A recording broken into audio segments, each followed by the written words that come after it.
παιδιά, σήμερα θα μοίραστώ μαζί σας την πρωινή μου ρουτίνα από 6 και 20 το πρωί μέχρι 9 και 20.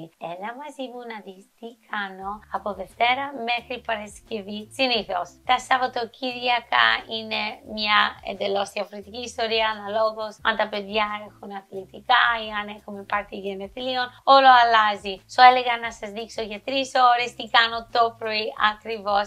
Έλα μαζί μου το πρωί. Πάμε. Ξυπνάω στις 6 και 20 το πρωί κάθε μέρα, Δευτέρα με Παρασκευή. Σηκώνομαι, πλένω τα δόντια και φοράω τα ρούχα γυμναστικής μου και κατεβαίνω κάτω στο σπίτι μου. Έχουμε γυμναστική δωμάτιο που χρησιμοποιώ εγώ και ο Γιώργος. Στις 6.30 ξεκινάω τη γυμναστική μου και τελειώνω περίπου 7 και 4, 7 και 20. Μ' αρέσει να τελειώνω με stretching και μπορώ να κάνω 5 λεπτά meditation. Το πρώτο πράγμα που πρέπει να κάνω το πρωί είναι να γυμνάσουμε. Είναι προτεραιότητα. Ναι, γιατί είναι? Γιατί με βοηθάει να ξεκινήσω την ημέρα μου σωστά. Επίσης με βοηθάει να μην τρώω χάλια όλη την ημέρα. Γιατί όταν κάνω γυμναστική θα προσέχω πιο πολύ τι τρώω γιατί έκανα τόσο κόπο. Αλλά αν δεν κάνω γυμναστική βλέπω ότι δεν πειράζει και τρώω. Με βοηθάει να το ελέγχω αυτό. Να πω για τη γυμναστική, κάποιες φορές πραγματικά κάνω μόνο 10 λεπτά. Κατεβαίνω για 10 λεπτά γιατί δεν έχω χρόνο. Αλλά το θέμα μου και τη λογική μου είναι να μην χάσεις τη ρουτίνα ότι ξυπνάω, κάνω γυμναστική. Ας είναι μόνο 10 λεπτά. Προσπαθώ περίπου να κάνω για 45 λεπτά την ημέρα, αλλά όπως πάει η μέρα. Κάνω ό,τι μπορώ. Η ρουτίνα μου αλλάζει ανάλογα με τον κύκλο μου. Μην ακούσετε αγόρια, αυτό είναι για τα κορίτσια. Για 2 εβδομάδες κάνω έντονη γυμναστική HIIT, λέγεται στα αγγλικά High Intensity Interval Training. Κάνω cardio και βάρη. Τις υπόλοιπες 2 εβδομάδες κάνω πιο ελαφριά, ξέρεις, όταν το κύκλο μου είναι πιο κόκκινο. Ελαφριά γυμναστική με μικρά βάρη, ένα μάθημα που κάνω λέγεται bar και yoga.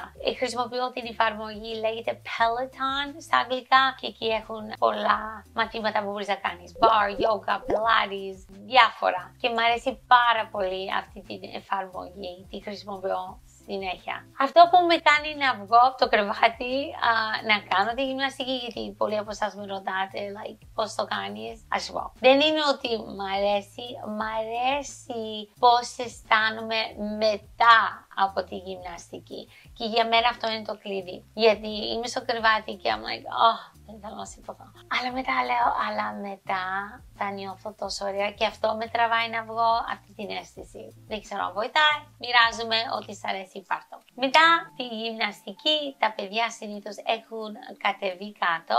Εκτός από την Αναστασία, πρέπει να τη φωνάξω περίπου 10.000 φορές μέχρι που να κατεβεί κάτω. Δεν πειράζει, τα αγόρια με χαρά. Έρχονται κάτω, συνήθως κοιτάνε τηλεόραση ή κάτι. Το πρώτο πράγμα που κάνω είναι να φτιάξω φρέσκο χυμό για όλους.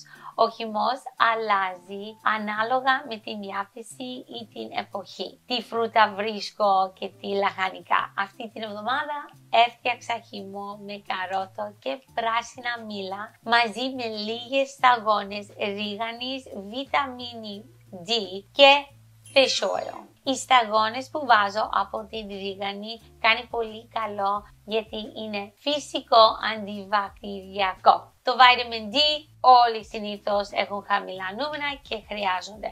Αλλά πάντα να ρωτάτε τον γιατρό σας, δεν είμαι γιατρός. Ξεκίνησα να φτιάχνω αυτούς τους χυμούς για να βεβαιωθώ ότι τα παιδιά μου παίρνουν βιταμίνες. Κάθε μάνα ξέρει τι περνάμε. Και είναι δύσκολο και στο μυαλό μου αρέσει που λέω, έχουν φάει κάτι καλό.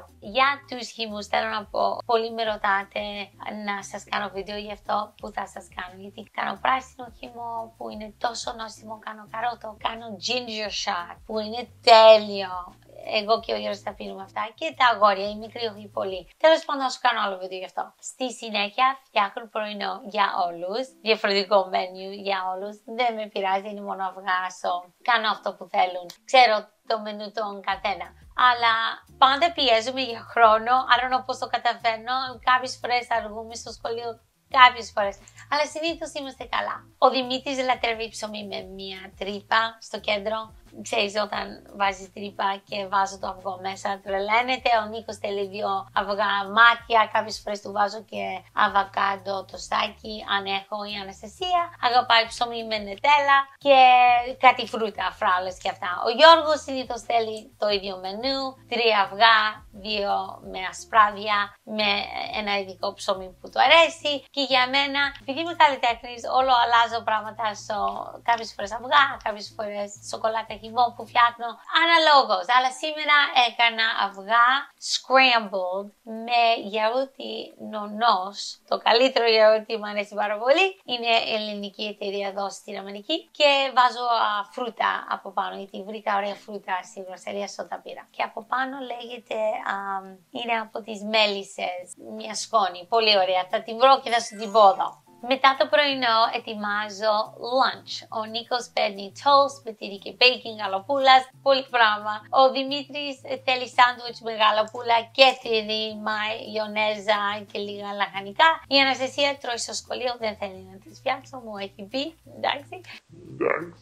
Για μένα και για τον Γιώργο έφτιαξα μπιφτέκια γαλοπούλας με λίγο barbecue sauce που είχα στο ψυγείο και σαλάτα. Τα αγόρια ετοιμάζονται μόνοι τους, δεν χρειάζομαι να τους κυνηγήσω γύρω από το σπίτι άλλο πια. Κάνουν τα δόντια τους, βάζουν καθαρά ρούχα, φτιάχνουν το μαλλί τους, καθαρίζουν τα γυαλιά τους και είναι εντάξει. Η Αναστασία κάποιες φορές θέλει βοήθεια, αλλά γενικά είναι καλά. Στις 8:25 φωνάζω όλους να φιλήσουν τον μπαμπά και να φορέσουν παπούτσια. Φεύγουμε στις 8:30, γιατί τότε ανοίγουν οι πόρτες και κλείνουν 8:40. Έχουμε 10 λεπτά να περπατήσουμε απέναντι. Το σχολείο είναι πολύ κοντά. Ευτυχώς η Αναστασία συνήθως πάει με το ποδήλατο, ενώ εγώ και τα αγόρια περπατάμε μαζί. Και είναι πολύ ωραία γιατί μιλάμε, λέμε το κοτσοβολιό μας. Όχι, τους ρωτάω κάτι για το σχολείο ή θα μιλήσουμε.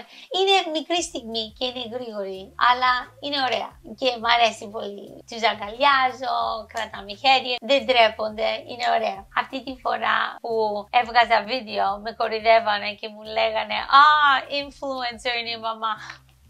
Ήταν πολύ funny. Τέλος πάντων, είναι ωραία στιγμή. Κάποιες φορές έρχεται και ο Γιώργος, αν έχει χρόνο και περπατάμε όλοι μαζί, αλλά συνήθως είμαι εδώ. Στις 8:45 τα παιδιά έχουν πάει σχολείο, επιστρέφω στο σπίτι. Ο Γιώργος συνήθως κάνει τους αυτή την ώρα που έχω γυρίσει και εγώ απολαμβάνω το πρωινό μου με ησυχία για λίγη ώρα. Μερικές φορές τρώμε όλοι μαζί, αν ξυπνήσω πολύ νωρίς ή αν βγαίνει ο χρόνος, αλλά κάποιες φορές μαζί, κάποιες φορές όχι. Αλλά δεν με πειράζει και να τρώω μόνη μου, για λίγο μου αρέσει. Επίσης πίνω ένα μάτσα, είναι τόσο ωραίο, είναι πράσινο μάτσα, πολλοί με ρωτάτε τι είναι. Είναι πράσινο ιαπωνέζικο τσάι, αλλά βάζεις γάλα μέσα, βάζω γάλα βρώμης και βάζω κανέλα από πάνω, είναι πολύ νόστιμο. Κάνω και καφέ, γιατί παίρνω και καφέ και για τον Γιώργο. Μετά το πρωινό μου κάνω ένα γρήγορο καθάρισμα στην κουζίνα, γρήγορο, όχι πολύ γιατί θα ξαναμαγειρεύσω και μπαίνω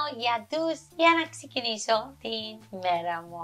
Μην ξεχνάτε να κάνετε like, να σχολιάσετε και να μου πείτε πώς περνάτε τα δικά σας πρωινά και να δείτε το βίντεο που λέω για τις θείες. Τα λέμε σύντομα. Σας φιλώ.